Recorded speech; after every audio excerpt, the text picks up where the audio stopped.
Welcome to the SE Journey, where we take you on journeys from across the spectrum on just how the hell we became systems engineers. My name's Zane Allen, and he's Chris Sprague. I said that backwards. Sit back, relax, and enjoy the show. Hello, and welcome back to another edition of the SE Journey. My name's Chris Sprague, and with me, as always, my co-host Zane Allen. How you doing, Zane? Great, Chris. Good to be back.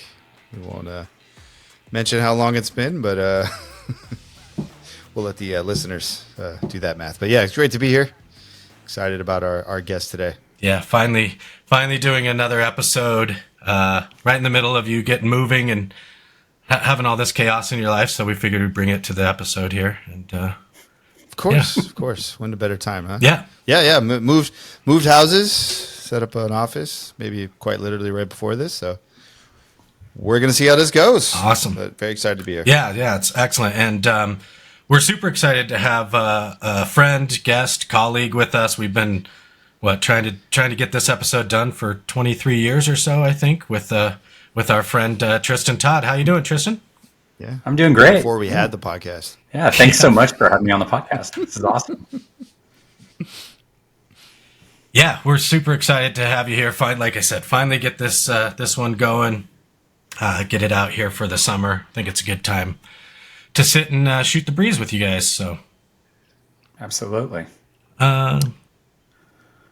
Yeah. So with that, generally what we do on here, Tristan, if we come on, we have a guest come on, share their story or their SE journey and how they got here, and just share whatever you're willing to, and we'll kind of, poke at it, ask you some questions as you intrigue us as we're going along. And, Sure. Kind of just for you and listeners out there, our real goal here is, Zane and I kind of started this because we didn't know what an SE was when we were in IT for many, many years. And so our hope here is not only to get some other SEs to join in and chat with us, but those that are out there maybe in IT that don't really know what a SE is, a systems engineer or a sales engineer, and maybe how you got here, what kind of, things bring you into this role, who's good for this role, because we really want to evangelize what we do to those that don't know about it, right? So just kind of a recap for everyone. So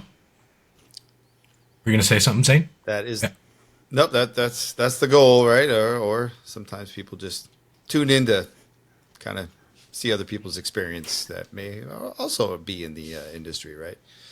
Just kind of compared to what they had gone through to get here. So exactly. That's about right, though. Yeah. So just to kind of get you started there, and I'll say Tristan, that is behind the scenes stuff, probably the most prepared guest we've had here so far. We could almost. He's got notes. He's got thoughts. He's got his whole background. So I'm not to put you on the spot, but I'm going to. I expect a really good episode here. We're going to learn a lot about our guest here. So not only the most prepared, probably the most intelligent person we've had. So it might have something to do with the 9 years in the Coast Guard as an officer, maybe, right? Just to kind of yeah. So to get you started, Tristan, just get rolling. How did you become an SE? Where'd you start before this, and that journey? Sure. Well, I started out, Zane mentioned, I was in the Coast Guard 9 years of my life, learned how to drive ships, stationed all over the country, spent time in Alaska, finished my Coast Guard career in Houston, Texas, and I moved to Portland, Oregon without a job, without a civilian career, without really a plan. Just I figured I'd move to Portland and I would figure it out. My wife was kind of in the same boat. So I came to Portland and literally got a random phone call from Quest Communications, and they said, "Hey, we like to recruit officers out of the Coast Guard and give you a career." And they gave me a job. They didn't ask what my experience was. They just said, "Oh, junior officer, academy grad. Let's talk. Is this salary okay? Are you in?" And I was like, "Job? insurance, awesome, let's do it. So I managed a crew of equipment installers in central offices, in phone system offices. My crew was in charge of putting in dark fiber back when the co-located network provider space was really hot. So we lit up a bunch of dark fiber all across Oregon and Washington, and I enjoyed it, but it was very hardware centric. And I have a degree in computer science, and I said, well, IT seems kind of hot. This is like the early 2000s. I said, I want to see if I can get a job in IT. So I found a job managing a help desk at a Nike supplier, a supply chain company. I managed a help desk for a couple years. And then I was part of kind of an industry layoff. There was a period of layoffs, kind of downsizing in the .com market. I'm not sure a bubble bursted, but my job evaporated overnight. Yeah. I didn't have a strong network, but I knew a guy, and I was friends with a guy that worked at a big regulated utility company. And he said, hey, Tristan, have you ever installed updates on a Windows OS before? And I said, yes. And he goes, do you want to be responsible for patching a bunch of servers at a public utility? And I said, yes. Is there insurance? Do I get paid? So I did that for a while, and lo and behold, one day somebody said, what do you know about virtualization, and do you want to be a virtualization admin? And I haven't looked back. Worked in IT, worked in enterprise for a while, and then at one point I said, I really liked VMware. I like the people, I like the culture, I like the tech, and I worked for a couple of years to interview and finally get a job as a PSO guy at VMware. Which led me to do a lot of travel, a lot of installs. I enjoyed it, but I wanted to kind of see my family, like raise my kid. So thankfully, an SE spot opened up, and I thought I was going to be a salesperson. I didn't really know what an SE was. And when I realized that I got to talk to lots of different customers, learn their use cases, and help solve problems with tech, it was kind of a natural fit for me to become an SE. And I've worked in various SE roles. I've worked for commercial enterprise and globals SE roles. I've been a specialist SE. So I've kind of had all the different SE hats on at one time. And I failed as an SE a couple times. Like I didn't mesh well with the right account exec. I've had account execs who they're still family to me. So I understand kind of the dynamic, the struggle, some of the unwritten rules about SE life that maybe aren't out there in the books. That is an interesting one, the whole meshing. I don't think we've had to we've talked about that too much, because I kind of share some similar sentiment in my early days. You just think it's going to work, but that partnership has to kind of make sense, right? Yeah. So that's an interesting topic.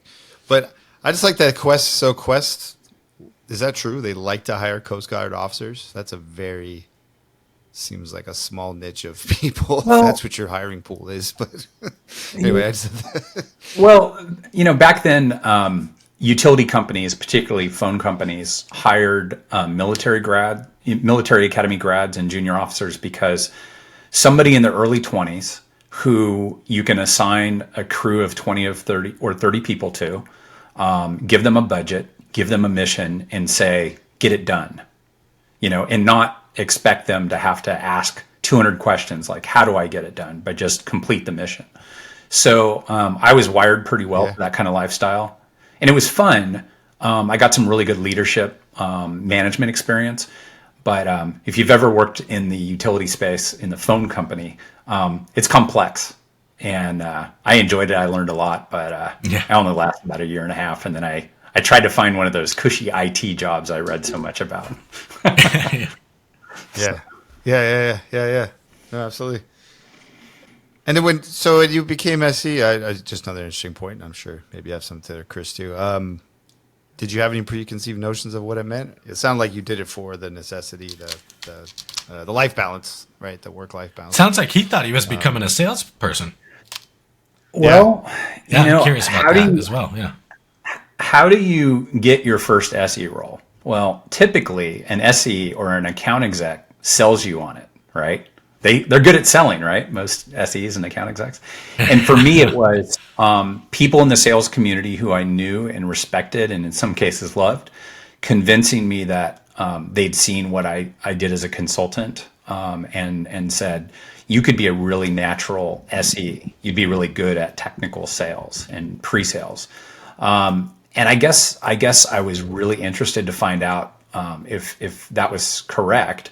Well, let's face it, I working at VMware back in the day with 20 or 30 assigned accounts, and an account exec who I really enjoyed working with. It was a pleasure. I had lots of really good mentors at the time. So I became an SE. I had lots of people that were coaching me and supporting me. And I had great accounts, established accounts, and then prospects or prospective customers who were very fun to work with. They asked lots of challenging questions, but they had lots of use cases where I could kind of have an impact. But I came at the role as a former customer, someone who had seen a lot of SEs, and I tried to embody the traits and the behaviors that I saw in the SEs that I really liked working with as a customer. Show up, do what I could to solve problems for the customer. And not make it a sleazy kind of sales relationship. Really focus on show up, learn the use cases, learn to solve problems. I like that too. That was an approach I took when I first started and I did consultancy before I got in, but it was trying to take that approach, right? I'm here to solve the problem, be consultative, bring past experiences maybe to the problem and help out. Yeah. So that's great advice. Yeah, it's one of the terrifying things. Yeah, go ahead, Chris. Oh, I was going to say, I had, for much of my life, I'd been told by a lot of people I should be a teacher or a trainer of some sort, right? My brain always went to like school teacher, right? And while I really respect and love what they do and loved a lot of my teachers, it wasn't something I necessarily wanted to do, right? And then when I was in IT, I did a lot of that training kind of stuff in IT, but then you start hearing like, oh, there's these sales roles, people make money in sales, go to sales. But I just know who I am, just the pure sales role, being a salesperson, and some of the stuff that I respect they do isn't necessarily for me either. So it wasn't until, like you said, I started, when I was in IT, started working with SEs and AEs, and they start telling you, oh, well, there's this sales engineer. He's kind of the technical teacher, trainer, arm of the sales team, right? So it took me figuring out all that to finally go, okay, maybe I am interested in that piece right there. Right. So. Yeah, probably the worst thing for me was, I watched the movie Glengarry Glen Ross, right? About guys selling, I think what were they selling? Insurance or something. And it was a brutal land. I think it was a sham. Yeah, it was just a brutal existence. Right. Or condos or something. It was something like that. Yeah. Yeah, it was something that was terrible because it was a very they got a list of leads, and some of the leads were good and some were not. And it was kind of a desperate existence. And for a while I was really intimidated because I thought some people call the trade of being an SE or an account exec, they describe it as carrying a bag, right? You carry a bag of wares and you go visit customers or prospects and you try to sell stuff that's in the bag. And initially I was terrified by that because I was intimidated by the fact that you have a quota, you have to hit a number, there's objectives, there's measurement, there's rigor. And I was worried, well, what if I'm not good at this? Like, am I going to fail? Am I going to lose my job because I don't pull in big accounts or big deals? And the reality is that as an SE, if you really fixate on the customer, you learn the customer outcomes that are needed, the problems that need to be solved, and you absolutely just fixate on that and don't worry about anything else, it all works out. It all sorts itself out. Chances are if you make the customer your mission, you make their mission your mission, that good things will come. Deals will close. You'll get recognition. You'll make money, Yeah. Once you get past that kind of misconception, I think being an SE it's a pretty fun role. It really is. No, that's a great point. Yeah, is kind of focus on that. I had colleagues when I was going into like, oh, I could never have a sales number. I could never go into sales. Like, and to your point, taking your approach, it's like, well, you take care of a network. You're solving problems in the IT. It's really just kind of that. Externally, right, for many different customers, and maybe my time in consultancy, and at MSPs, I already had experienced it, but it's not just sales. It's not just Glenn Clary, again, Glenn Ross. Yeah, I don't know if I ever told that story on this thing, but 5 years of my old company, they gave you a catalog with gifts in it, or gifts, whatever. You got to pick something because you were there 5 years, and they weren't the best things. And I was like, I don't want any of these. And then I saw a set of steak knives, and I thought that's going to be the most hilarious thing. So I chose the steak knives because that's second prize, right? Yep, that's a good reference. Yep. They're like $20 steak knives too. Yeah, that's a good reference. I love it. Third prize, you're fired. I love it. So it's funny to have people that get the reference because maybe the younger guys don't. But if you don't know that and you are listening to that and want to get into sales, go watch that movie. It's a great movie. Yeah, definitely. Just know it doesn't have to be like that. To Tristan's point. Yeah. So Yeah, Tristan, I think was it when you were at Quest that you started becoming the virtualization admin, right? It sounded like they said, "Hey, do you want to do this?" And you said yes, which is kind of a recurring theme we get on this show. A lot of us, we were kind of, just said yes to different things in our careers to build out our knowledge and things and work our way along, right? Well, I was actually a contractor at another utility company, a large Western States power company. I can't really mention them by name, but they supply all of our electricity in the Northwest. And I was a contractor, and I got hired for a full-time role. And the first decision I had to make as a full-time employee was, do you want to be a Metaframe admin? Back in the day, that was Citrix, right? Or do you want to do this VMware thing? Because nobody else wants to do it. Nobody else understands it. And I knew enough about VMware at the time to know that it was like you could take a box under your desk and make it do the job of lots of different boxes. And you could do that in the data center. And that's about all I knew. But I really did not want to be a Citrix Metaframe admin because you had to talk to users, which is awful. So I chose kind of what I thought was going to be the more interesting, less stressful path. And thank goodness I did, because it was a career defining decision, quite honestly. Yeah, it seems like it's been a pretty good one for you. It's been fun. It's been fun. Yeah, good. So so you moved to I take it next you went into VMware, and why don't you tell us a little bit about what you did there, all that awesome stuff.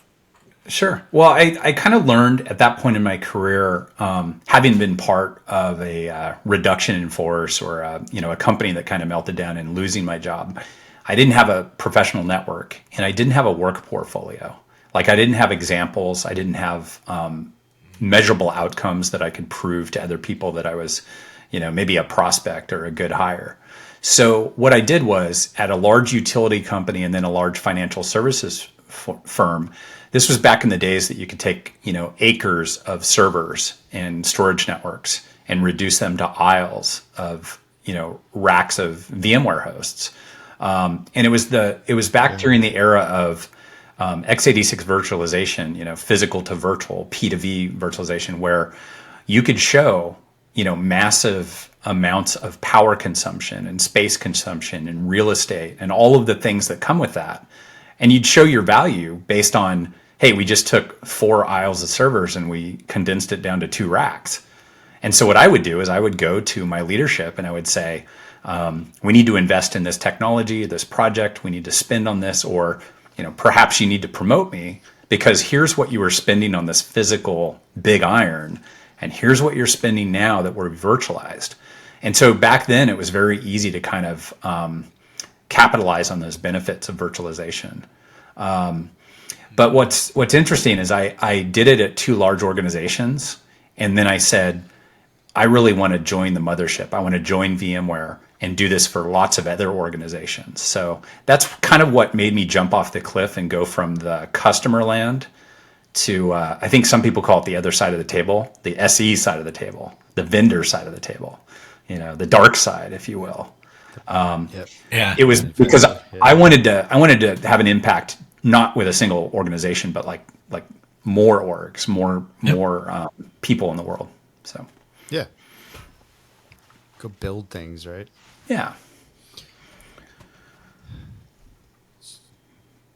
So I wanted to circle back around. I don't want to put you on the spot or anything, but I just think it's an interesting angle, and I kind of mentioned it already, but we don't talk about it much, is that partnership.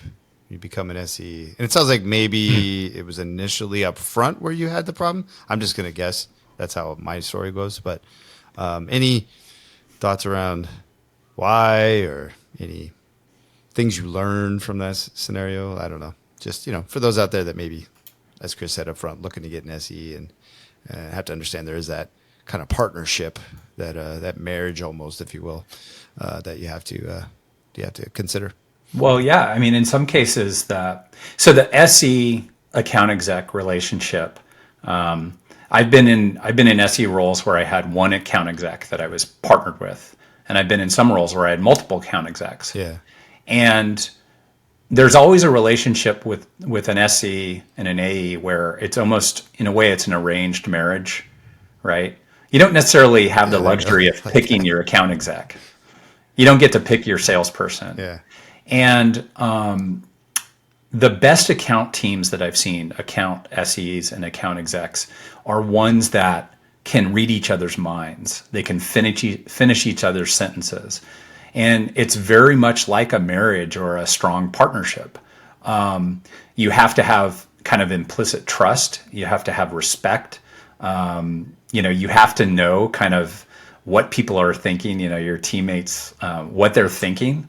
And they have to know your strengths. You have to know their strengths. And it's really tough.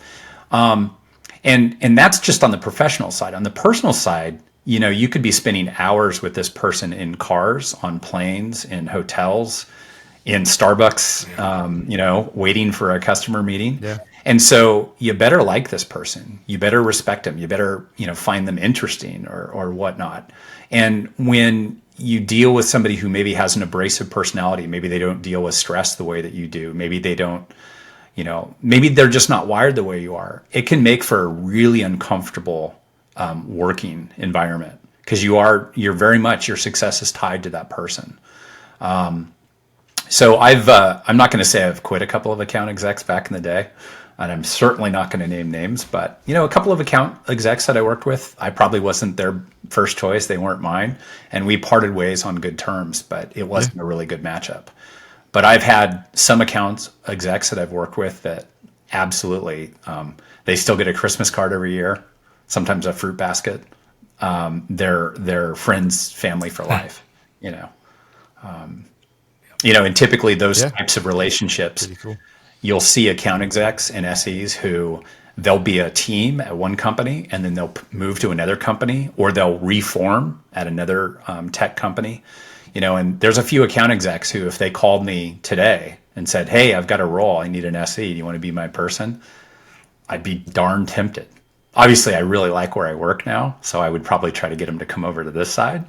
But you meet those people, those natural sellers, those natural influencers, and you kind of get addicted as an SE to those people that can really convince and sell and influence. So yeah, and if you can get into a cadence with them, right? I had one rep. I just knew when to take over. I knew he had the story he could tell. I knew when to weave in, and even I'd explained that to a few SE managers, like, "Oh, why are you letting the rep do all that? Shouldn't he do the tech?" I'm like, because he's telling the story. I know exactly when to roll in there. I can take notes. Then we switch. Don't worry about it. Yeah, I had an account exec. That's interesting. I had an account exec at VMware. I'll call her out, Carrie Clement. She knows I'm going to do this. She's probably one of my favorite account execs I've ever worked with.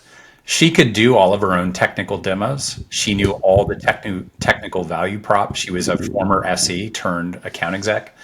And it was very fun to work with her because in a lot of ways, she was an accomplished SE who decided to become an account exec. And she taught me a lot of lessons about how to be a better SE. And a lot of times she was self-sufficient.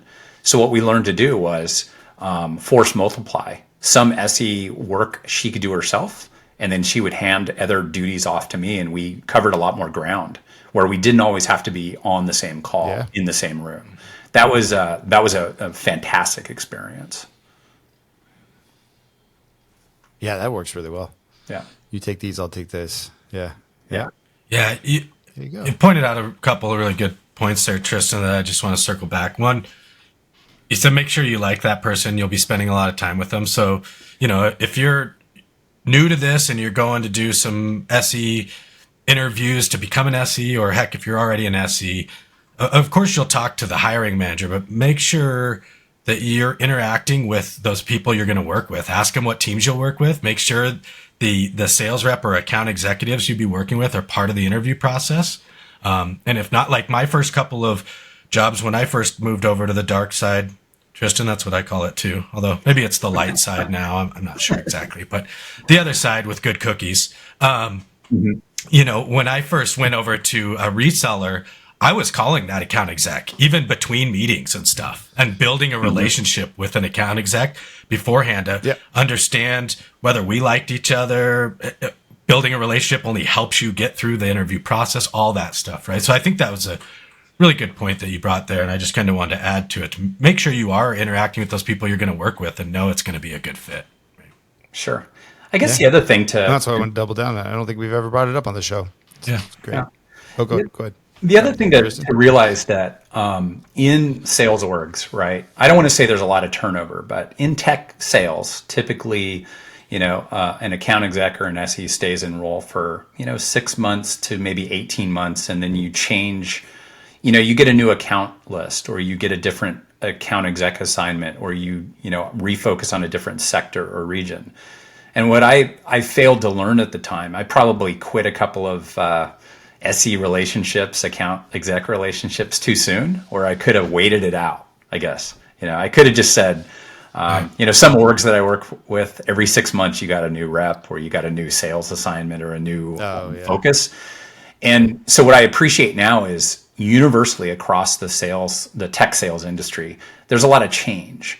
And sometimes it's seasonal. Sometimes it's every fiscal, half or fiscal year, there's a change.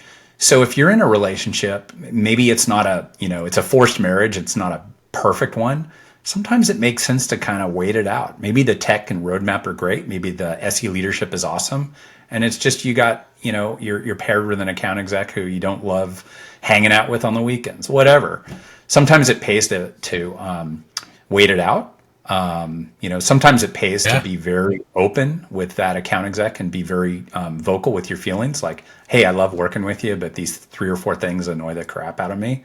And I've learned that as I've matured in my career, that perspective and just accepting the fact that, being an SE is awesome. You don't need to become best friends with your account exec, but you should be very vocal in your feelings about your, if you've got trust issues or you've got respect issues, you should probably bring those out and be professional about it. And if it ain't fixable, maybe sometimes it makes sense to wait it out. Yeah, that's great advice. Yeah, because sometimes you can fix it, right, or find the source problem. It's great if you could be super friends, but you don't have to be. You just have to work together. You just have to be a good team. Yeah. Because it does reflect too, right? I mean, it shows, I think the customer can see if it's a good team or not. Oh, yeah. Anyway, I've had that rep too that maybe wasn't very present, wouldn't show up, those sort of things. And it was just me, right? And I even had years later, like, oh, I always thought you were the AE. I'm like, well, I had to act like it. So, yeah, thanks. That's, I guess, a compliment, or maybe that's an insult. I'm not really sure what that means. Yeah. I thought you were just a stupid sales guy. More good points of wisdom there that Tristan was saying is like, change is inevitable anywhere, but definitely change happens on this side pretty frequently and quickly. Yeah. So I was going to say, as in general, as SEs, we probably like change, or at least deal with it very well. And expect it. And I actually am one of those people, like, I've moved my office around just because I want a little bit of change. I don't want to be in the same spot all the time. Yeah. Or you move houses or whatever. It's like time to change. That's the only reason I did it. Yeah. Yeah, I mean, we grow weary. We used to. What do they say? If you don't like your quota, you don't like your assignment, wait a year. Well, that's what I was just gonna say. My old manager used to joke about that, or maybe it wasn't a joke, but he's like, "Hey, let's see how it goes. Come January or next year, it's gonna change anyway. So worst case scenario, you live it out. Maybe it's what you wanted, maybe it's not, and it's gonna change, right?" Well, I mean, we're on a team well, now, Chris, I don't even know if we mentioned on the podcast, you're now on the principal side, but this role's changed. I've only been here 2 years, and I think it's changed 3 times, right? Just the org and our mission and what we're doing. Yeah, I've been in this. I know your role changed. Yeah, yeah. If you work in tech long enough, I think to enjoy life in tech, the people that have the best attitudes and have the most positive outlook on tech and roadmaps are ones that just deal with that change and just accept that, stuff happens, and that's just the way life in tech is. It can be frustrating sometimes, especially if you've built something up, if you have maybe a long-term roadmap thing that you're doing with a big customer, and it's not something that you're working on that's like 2 or 3 months in creation to ideation. It's something that's maybe 2 years or 3 years out, and so those kind of changes that happen at the 6 and 12-month marks sometimes are disruptive. But to be in tech, let's just face it, technology changes at a rapid rate. Technology orgs and priorities change at a rapid rate. Yeah. And it's just, it's what keeps it spicy. Yeah. Yeah. It does for me. I like that. Yeah. Because, things change. The good ones are probably disruptive to their industry too, right? I just, I don't know if this is on the same vein. I think that's important.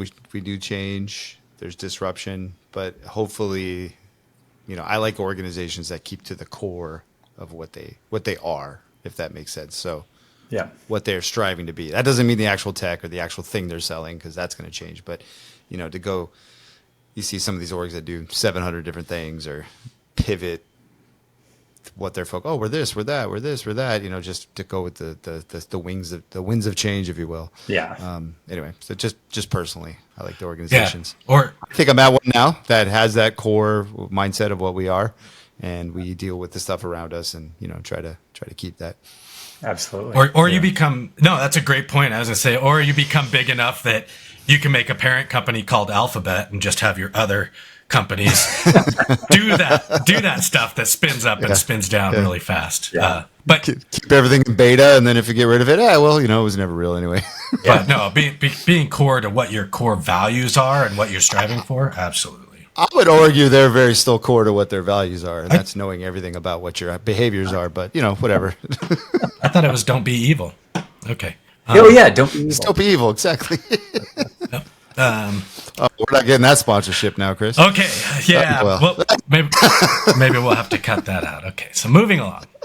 So, cut it out. That's awesome. Cut it out for us. Yeah, we're not going to get the hits anymore. It'll show up in the Google searches. I'm going to get copyright infringement on YouTube. So Tristan, you had a note here that I'm interested too. We'll finish up your journey here. And then talk about a couple other things. But after all that awesomeness at VMware, unless there's more you want to share with that, feel free. But after that awesomeness that you had at VMware, you wrote in here you took a sabbatical, but it wasn't really your typical sabbatical, right? So I'm just curious on your thoughts, what you want to share about that part of your career.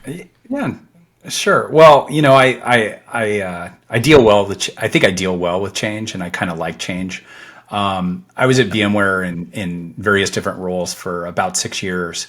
And when you work for a big software company, at the time, VMware was the 4th biggest software company in the world, north of 35,000 employees, just kind of prevalent in most large IT orgs.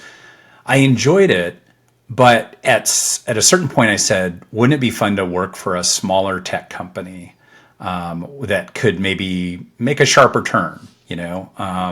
Maybe less bureaucracy, maybe less overhead. So I left VMware, and I in a 2-year time frame, I went to work for 3 different startups.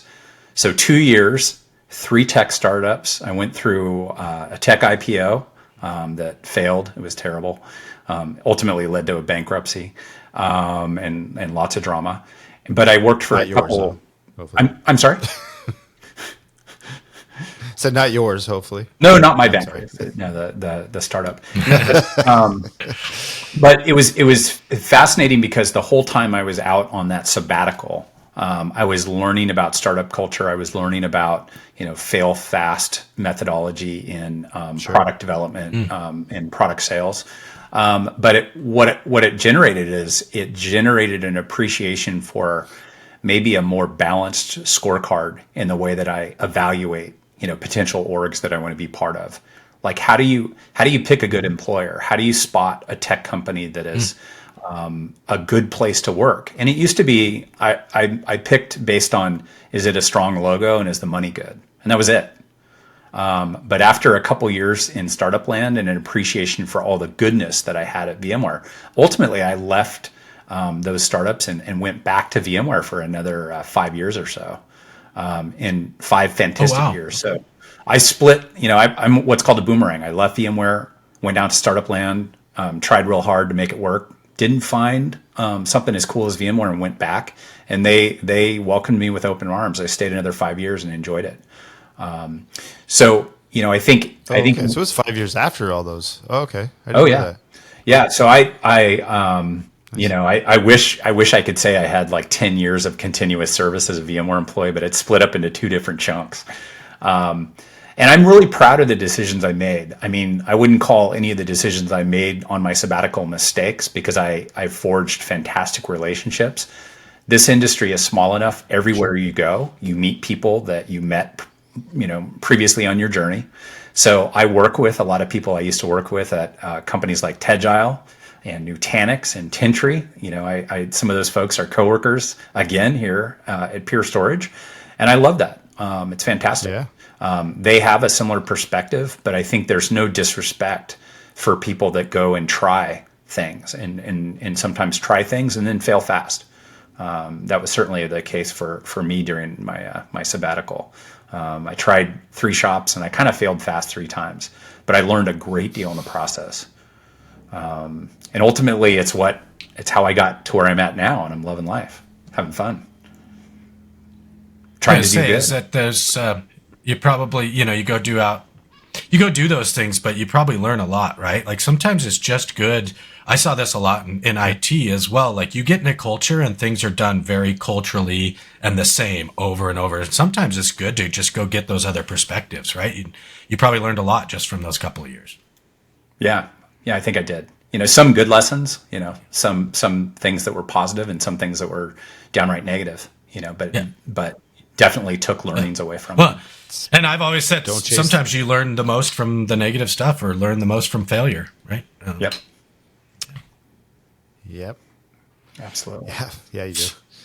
So maybe don't chase the money necessarily. Not saying that's not a positive, but like you said, that balanced scorecard, I like that. Yeah. There's many reasons to pick a company, and it probably does take time and some wisdom, if you will, of going out there and experiencing it. Yeah. Do you want to go into that scorecard a little bit, Tristan? Sure. Yeah, I actually I've been formulating a blog post on this topic, and trying to articulate like my scorecard. I'm trying to learn how to be a blogger right now, so don't hate on me, but I'm trying. But yeah. So it used to be, I was about kind of the brand and the money, the cachet of the brand, and then was it good money? And what I realized is I really need amazing, impactful technology. I want to represent technology that is a force for good in the world, that it's adding tremendous tech value, it's adding tremendous business value. I love ambitious roadmaps, clearly defined roadmaps, but companies that have great tech, but they're building even better tech. It's on the horizon. Obviously, a solid business that is clearly communicated to everybody within the org and within the industry. Here is our business. Here's what we're doing well. Here's where we're maybe seeing some struggles. But just transparency is key. You never want to know, oh, our company is failing, but nobody's talking about it in public. It's a secret. Probably one of the biggest things that I look for is community and culture. And it's really hard to define. You hear people say things like grit, and culture and community, and it's hard to define what those are until you don't have them. But I look for collaboration. I look for mentorship, people that are fun to work with, people that inspire you, people that are willing to be your critic, your mentor, your coach. And I love that about certain places where I worked. Where I work right now, there's very strong community and culture. If I called anybody that I work with on a regular basis and said, I'm struggling, I need help, they're going to drop what they're doing within reason and help me. Just because they want to see me succeed, which I think is great. And then finally, I really like, I do enjoy an impressive, inspirational leader, someone who can speak eloquently, articulate concepts, and lead the troops and inspire you to kind of, go bigger. And then probably the sixth thing on my scorecard is I love free office supplies. So I need an employer who, lets me order office supplies or has a supply locker that I can raid when I'm at the headquarters or whatever. No, I'm just kidding. That's an office. That's funny. You get the idea, though. That's the largest paperclip collection of anybody I know. I really like fluorescent yellow highlighters. I need a closet full of them in my home. No, that's great. I was going to say to any listeners out there, I mean, that's a great scorecard right there to steal some ideas from, right? If you're looking for a good company, your next role, someone, because like to your point, we've kind of said this without saying it directly, you get to these roles and you want to interview the company just as much as they want to interview you, right? Make sure it's a good fit and all that. Yeah. So go ahead, Zane. And that might change over your career, right? Sometimes you got to get in. Yeah, absolutely. You got to do that, but absolutely evaluate more than that. I had that plan when I was trying to be an SE. I was like, I want to be an SE, and I would look at roles. I was like, what does it be to Cisco SE? I did a lot of networking. Mm-hmm. I was like, they want 5 years. They want this. And then I had this plan in my head. Okay, if I get to this reseller, then maybe I can get to this. Luckily, I got the leapfrog because I did do some community events, and I was it's not pure, but my previous employer, I was a advocate for it and all that. That's how I got in there, but. Yeah, I had kind of a plan and then go through the roles. And sometimes you can go through roles at a place too, right? Like I think you did that, Tristan, right? I'm going to do this role. And then I'm going to go see what SE's like. Yeah. Maybe SA is a thing. You're an FSA now. Yeah, see the different aspects of it and almost have different companies, but different roles inside a company can be different perspectives and be a different learning experience. And I think it's a lot of avenues to go, but I like that balancing. Yeah, I think it's important when you're a candidate for a role. And during the interview process, they say, do you have any questions for us? You make it clear that you have a scorecard, and you're interested in certain things and articulate, hey, I'm looking for collaborative culture, or I'm looking for inspiring leaders, and position the question like, are there leaders within the org that inspire you? Can you tell me about that? And those are the types of questions that I get from candidates today that I love. Because it shows that someone's being very thoughtful about making a big decision about maybe a role or a career change. Yeah, don't be afraid to do that. I like that. Yeah. You're actually going to impress somebody probably more likely. Or if you don't impress them, you probably don't want to be there anyway. Yeah. So, that's a great point. You're going to look more thoughtful. I was scared most of my career to do anything like that in interviews and stuff. So, and you really do need to. Yeah. Communication, the more you talk about what you're wanting and vice versa, the better it's going to be. Yeah. So I assume then, Tristan, jumping to conclusions here, that scorecard that you just kind of went through is what got you to where you are today in your current role and company title. Tell us a little bit about your most recent transition, your title, and what you're doing today. Sure. Yeah. So I'm a field solution architect focusing on platforms at Pure Storage, and I kind of came upon the position in an interesting way. I know a lot of Puritans. I've known a lot of Puritans. I was first introduced to Pure back in around 2009, right after Pure exited Stealth. And I've co-authored a couple of white papers. I've presented at Pure events. I've been on Pure YouTube videos. There's still some out there on the interwebs. And I've always respected the innovation and the tech, and generally just all Pure people that I've come into contact have been great.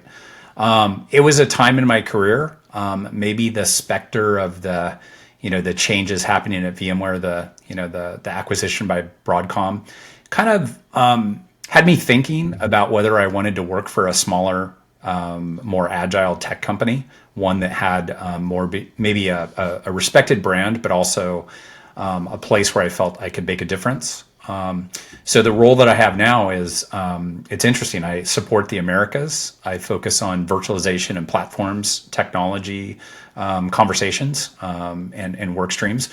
And I talk to small customers, large customers, some of the biggest global companies in the world, some of the most mature, some of the most immature companies. And I fixate on learning kind of what pains them, what makes them successful, and then figure out how does Pure align? How can the integration that we do with the VMware stack benefit them? So you never know what you're going to get in my role every day. Sometimes it's 4 conversations that are like clockwork. You've been briefed and prepped. You know what to say, what to demo, what to talk about. And some days you have 8 meetings where you show up and the conversation goes in a completely different direction.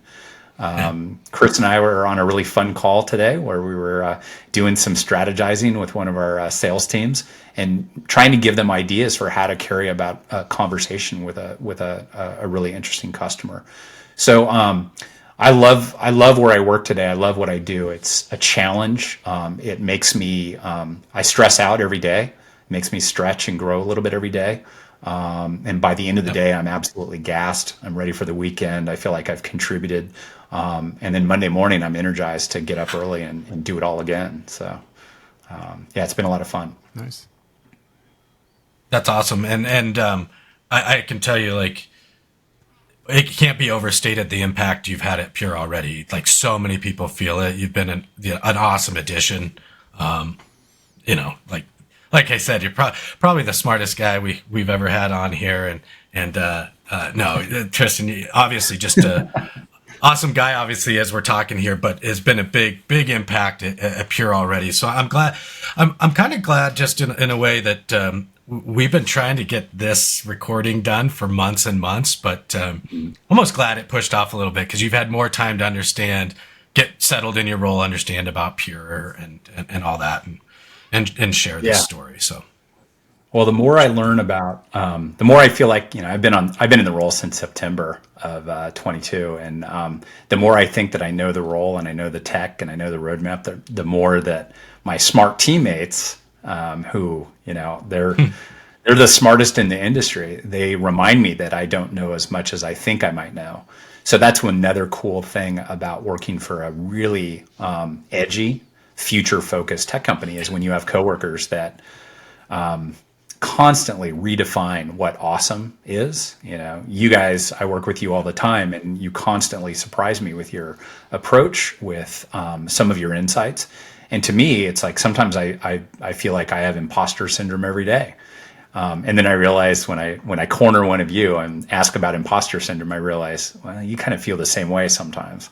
So I like to contribute, but I work for a company of rock stars and contributors. So it's it's fun. It's good. It's challenging, but it's fun. That's one of the first things I noticed too. Is it's great because that's how you grow. It's like the kid when I was a kid on the at the school in the basketball, out playing basketball.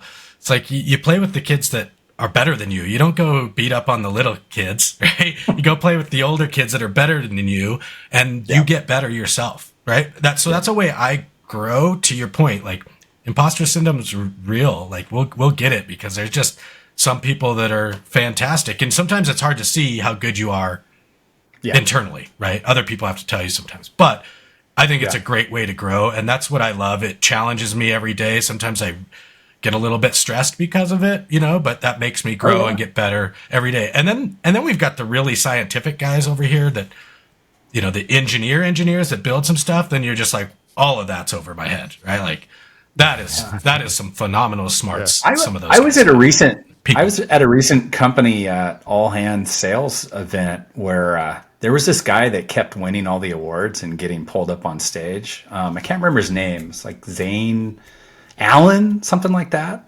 And he kept winning all the awards and getting brought up on stage and recognized. And I was like, how can you compete with a guy like that? How do you grow into those shoes? And so, that's the kind of culture that we're in. Just talk a lot. Yeah, exactly. No.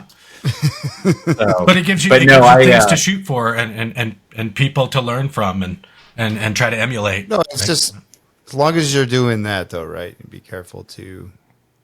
You're not being envious. You're like, oh, Right. how did they get that? I would like to get under that board, and I've had to reflect that in my career too. Like, why am I not where I think I should be? Why am I not getting this? Oh, okay. Well, maybe these are the things I need to go do, or this is the stuff. If this is important to me, I have to put this forward. Or anyway. Yeah, I've always learned it's a balance, right? Because you say imposter syndrome, and I've always gotten criticized on that. Like, oh, why don't you celebrate your wins? And why are you so worried about, well, you don't think you contribute? You're smart. I'm like, look, it's a process. I have to say, hey, there's things that I can still work on. This is how I can build to get better. I want to be around the smarter people in the room. I was in an IT job before I came over that I was like, I was the smartest guy in the room. That's a problem. Let me go get around a bunch of other smart people because we're never going to grow. This is how you get stale, right? Yeah. I want to be the smartest IT guy at this company. I'm out. You guys probably have figured this out, but I love the opportunity to, cheerlead the accomplishments of others and call people out that are doing great work and influencing me. But things that I respect and I learn from, I like to call out. In my career, I've seen a lot of people do amazing things, and I've failed to put them on a pedestal or call them out, put them on blast. So at this phase of my career, I'm really big on when somebody does something for me that's impactful, I make sure to thank them, and I make sure that their leadership knows about it. Yeah. And I make sure to give them recognition, and it fuels me. It really does. It makes me really happy, and I like to think that it's a crazy busy world we live in. We don't spend enough time saying thank you and recognizing others. So it's one of my things that Friday afternoon I've got time on my calendar blocked to just do appreciation notes. So. Encourage everybody to do that. That's Friday afternoon, block 30 minutes to send thank you cards or thank you notes or workday input. It's good stuff. That's a great idea. Yeah, this is a team, right? You're not on an island. Even if you could go figure out something better. We've never had him on here, but Joe Hughes, I'm just going to call him out. He's a guy that I knew from my old company, and just the things he would do. I was like, hey, man, this is great. You're helping me out, because I knew I could go to him with something. Maybe I could figure this out, but you're going to have the answer in 15 minutes, and you're going to put me on a good path. You're going to give me why I shouldn't go down this road. And he's very appreciative if you're appreciative. He's like, oh, okay. You're worth helping. Yeah. Because you're not just taking, right? I guess that's what it is. So I like that thank you card. Thank you card Friday. Yeah, and brilliant. I don't have a stockpile of actual cards. It's mainly just emails, Slack messages, and workday notes. That's about it. You're not getting those free off supplies, huh? I talk to the company. I wish I could. Just highlighters, no cards. Yeah, exactly. So it's funny because I do have a stack of them right here. right here. I wouldn't even know. I don't even check my physical mail anymore, so I don't even know what comes in card form anymore. So I don't either. Plus, nobody wants to see my writing. There you go. Yeah, there you go. That's not a thank you note. It's a problem I got to solve. Is that a prescription? This is a prescription? Am I sick? That's awesome. So, couple last things, Tristan, to touch on. If you're willing and have some time, but sure. So something that came up, you've kind of already talked about your field solution architect role or FSA role. I just want to dive into that a little deeper in kind of a general thing. Like, we call this the SE journey, meaning sales engineer, systems engineer. But Zane and I have talked a lot about, while we call it SE, there are lots of titles for an SE role, right? SA, sure. SE, whatever it may be, consultant, engineer. Different from company to company. CE. Yeah. Where I'm going with that is all three of us now have different titles than SE. Right? None of us have, say, systems engineer or sales engineer in our title, but we're all part of the systems engineering org. We're still in the SE org, right? So just your thoughts on how you've moved up to this field solution architect role, maybe what the difference is, what the differences are, right? For any of those out there looking to come into SE and where they may grow and the things that they could move into, right? Sure. Well, an FSA, and field solution architect, solution architect, the role is really kind of a specialist SE role where I definitely am focused on pre-sales conversations. I'm focused on influencing net new logos to adopt our technology. I'm fixated on large organizations being happy with the services that we provide, but also unlocking maybe hidden value or hidden capabilities. I carry a quota, right? I cover the Americas, and my success is tied to a certain percentage based on the success of the sales in that region, the Americas. One of the things that I do, I've been an SE for a long time. I'm not saying that I was a great SE or whatnot, but I survived a lot of battles, a lot of sales campaigns. And so part of my role is to, in some cases, partner with SEs to maybe SEs who are stuck in a conversation or an opportunity and they're looking for new ideas, or maybe SEs that are newer in their career and they're kind of trying to figure out, how do I approach this? How do I become better? And if I can impart, some tips and tricks, wisdom with a lowercase, show them how maybe I would go about solving the problem. That's part of my role. Enablement, mentorship is a really big part of what I do. I love to see when new SEs come on the payroll and I find out it's their first week. I make it a point to reach out to those newbies and say, hey, I've been here for 6, 7 months, 8 months, whatever it's been. Let me know if you need any help of any kind. If I can help you with your career or navigate the halls of Pure, let me know. But I think working in the SE org, everybody kind of has the same mission, which is obviously to grow the business, to grow the bottom line, but also maintain fierce brand loyalty and fierce fandom with the people who have already invested in some of our tech. And I would say probably we have a hidden third strategy, which is we like to disrupt. We like to impress and sometimes, I don't want to say frighten, but sometimes maybe intimidate competitors with our disruptiveness and our innovation. So that's kind of the SE life and the role that I fill. It's kind of a senior SE position, but I've arrived at kind of a specialty set of skills, and I've kind of worked myself into a niche opportunity where I'm an SE, but I specialize in a certain. Yeah. Perfect. Yeah, and I like. I like how you said it so simply, and it's probably what I should have said. Well, none of us have SE as our title, direct title. We're all still pre-sales, right? We're still all going for that mission, right, and helping them. And then one other thing I wanted to add is that, I should have said this a long time ago. All three of us are really on the same team, the same larger team at Pure Storage, right? We're all on the strategy and solutions team. So kind of what.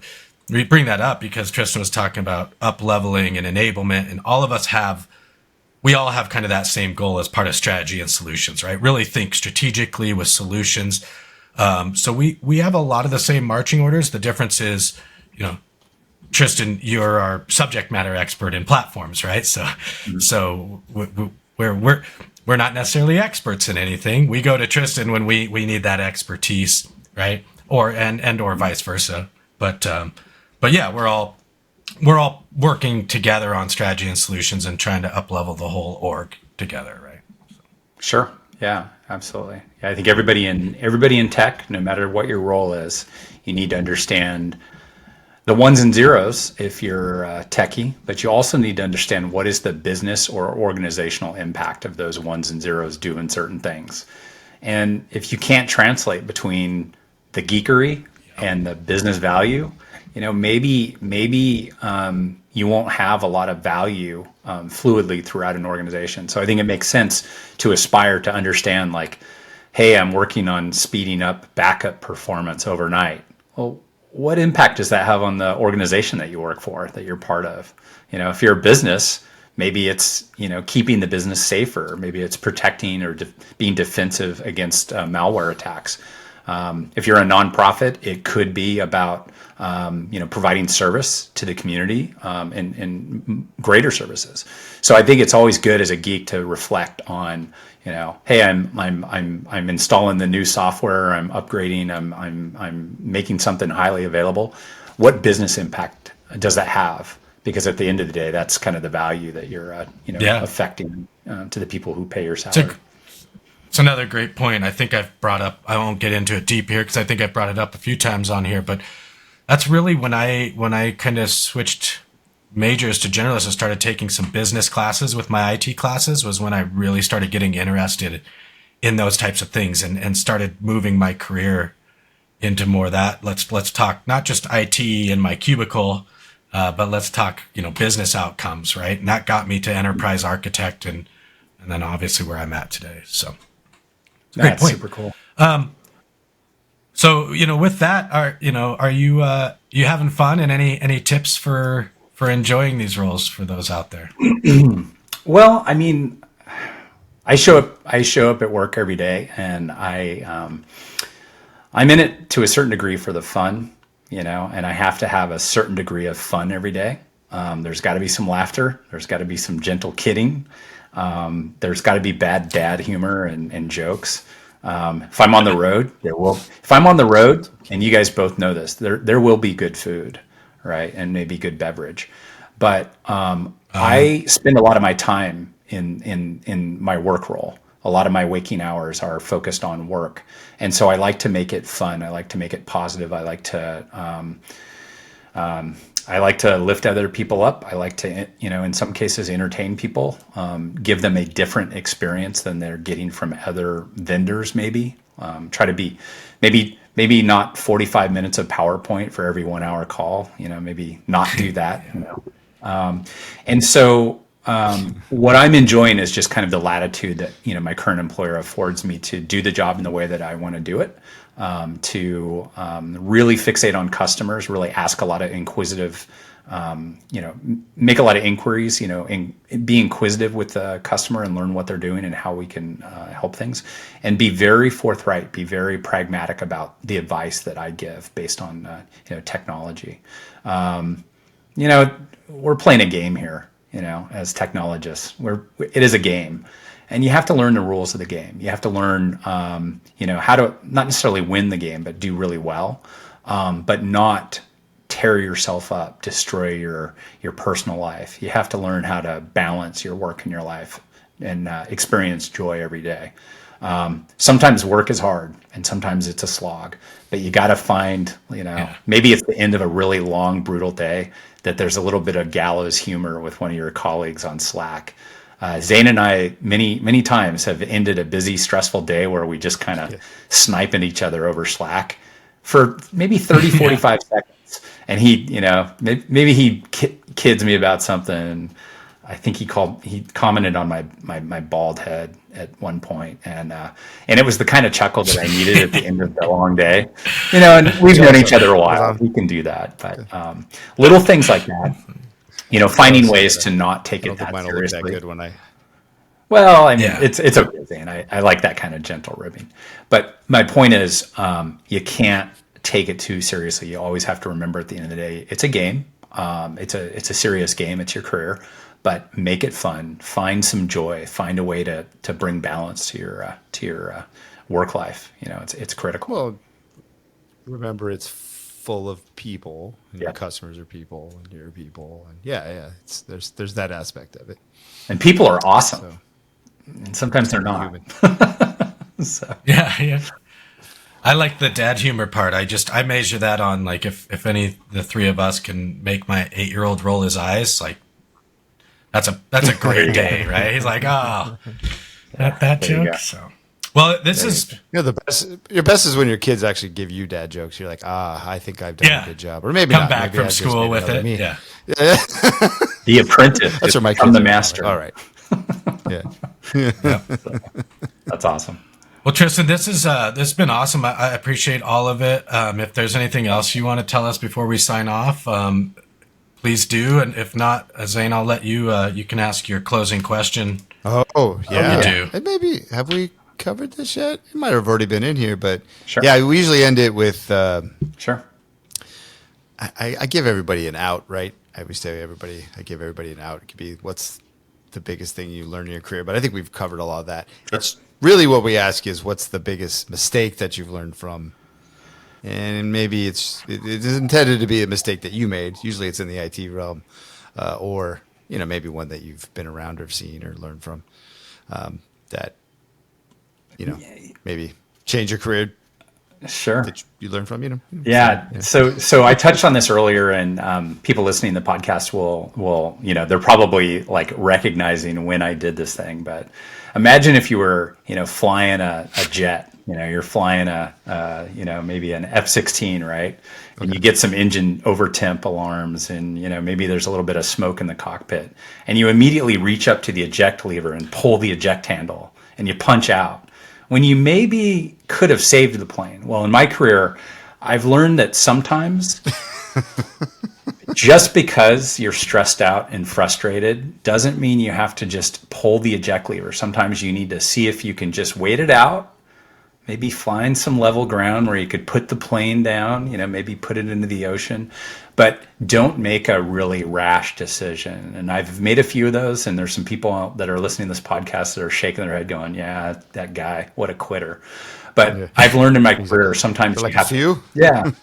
So you have to kind of stick it out sometimes. You have to weather the storm. Okay. And we said it before, in tech, things change. So sometimes maybe you're in a bad situation, but every 6 months there's a tectonic change, and things will, if you stick in place, things will get better. You just have to wait it out a little bit.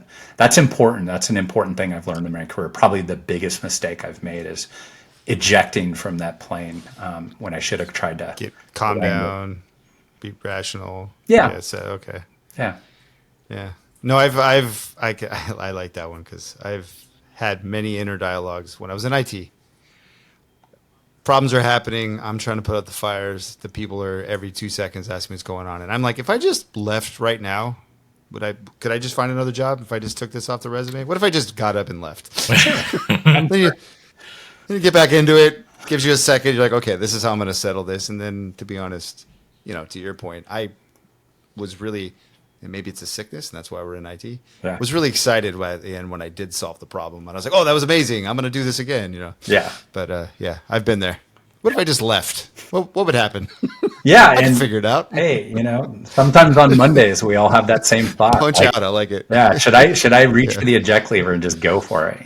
But sometimes you just in your 20s it's a lot easier too when except for your 40s maybe. But yeah, that is true. But I will say that sticking it out, and sometimes kind of realizing that pain is sometimes temporary in these things, that sometimes it's better just to kind of weather the storm, or it's better to weather the storm but actually talk to people and say, I'm stressed, I'm frustrated, I'm tired, I'm angry, to actually bring those conversations up, because a lot of times we don't have those conversations with bosses and with teams, and we need to get better about that, all of us, of just saying, you know what, this sucks, and let me tell you why. That's good advice. Yeah. Yep. Yeah. I'm getting better at it, but it's taken a career. Before it comes to a point where you got to punch out, right? Yeah. If you do that slowly. It's only taken me 25 years to figure that one out. So, yeah. Anyway. Yeah. That's why we do this. There you go. That's why some of the hope, right? Yeah. Share some knowledge. Yeah. All right. Well, this has been great. I'm glad we finally got to do this, Tristan, and it's on us that we made you wait. No, it's all right. It's a pleasure, guy. Again, I agree with Chris. Maybe you've had a little more time in the role. Maybe this is better, right? You got a lot more time to kind of reflect up to this point. So yeah, absolutely. So we're going to say that this was all planned. Yeah, there you go. It's better right there. Yeah. I know you guys have a plan. I know you work off that plan, so I got it. Yeah. So. Don't question the plan. Yeah, my wife would be happy if I planned less. I'm the planner. She discusses. That is true. He's the planner. Yeah. But he plans so many things that we never have time to do this. So, I have to. That's true. That's true. Nah. There it is. There's that ribbing. There's that banter. Right? And with that's the perfect way to end it. No, this has been fantastic, Tristan. Thanks so much, like Zane said. And thank you for all of you listening out there. Hopefully, you're learning something through these episodes. And please, feel free to let us know other topics, what you want to hear about the journey. If you have any questions about being an SE, that's what we're... Share your story. Yep. Let us know. Yeah. That's what we're here for. So. All right, guys. Thanks so much. And we'll catch you next time. Thanks, guys. Thank you, everyone. Bye. Cheers. That's where the